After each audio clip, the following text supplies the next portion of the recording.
Hello mga kamagbubukid, vlog for today ay biyaheng Tawagan, Calapan City ho muna kami. Kami ho dadayo muna dyan ng panlalalao. Maghahanap ho muna ng mga uulamin dyan sa lalao. Dini ho yan sa Tawagan, Calapan City. Yan guys, ang inyong kamagbubukid ay nandini muna ho sa loob ng lalao. At kami ho ay nangunguha ng kung ano hong may ulam na meron din eh. Dalawang karet pangkaibot. Meron na din ho ako nakuha. Ayan guys.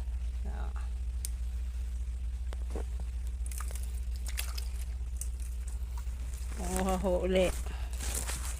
Ginaganyan-ganyan lang ho pag nangunguha ho ng lukan. Pagka ho may sumabit sa dulo ng karet, yan ho ay lukan.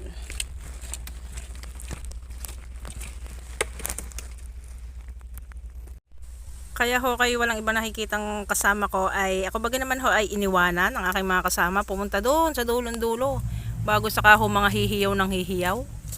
At kung ako day nasa na aba ay hindi na ako nasunod dyan, hindi na lang ako sa malapit yung tanaw ko pa ang karsada. Maligaw man ako ay alam ko ang aking dadaanan, ay baka baga ho ako ay maligaw. Ay kasabihan nga ho ay pagka daw ho naliligaw sa loob ng lalao ay maghuhubad ka ng damit, babaligtarin mo. Ay baka ho ako'y gayon pa ang mangyari. Kaya ako hindi na lumayo din sa tabi ng ilog. Para alam ko ho na ang ilog ay nasa kaliwa. Pag ako ay naligaw ay mangangaliwala ng mangangaliwa at ilog na. Daan na ho yung pauwi, karsada na. Mga kamagbubukid, dyan ho sa loob ng sasahan ay maraming bunga ng sasa. Ayun daw man din ho ay nakakain. Kaya ho pilit kong binubuksan na rin isang are. Ang akin naman handalang karet ay napakapurol at pankahig nga lang ng lukan. Yan, binubuksan ko, titingnan ko kung anong laman.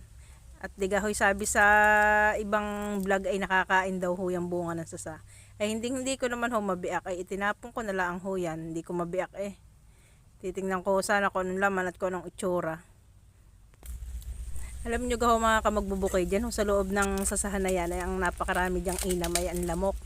Pag ikaw daw ay kinakagat ng lamok ay huwag ka nang iimik na maraming lamok at huwag ka nang tampalan-tampal dahil lalo ka daw pupupuga ng mga lamok.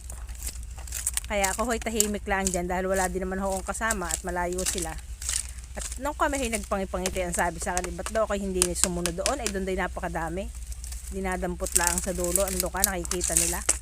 Ala ay hindi na nga ako sumunod, layo bago hindi ko pa alam ang daan. Guys. Kaya ako ho'y nagtiyaga na lang dyan sa malapit. May nakuha din naman hong pailan-ilan. Yan.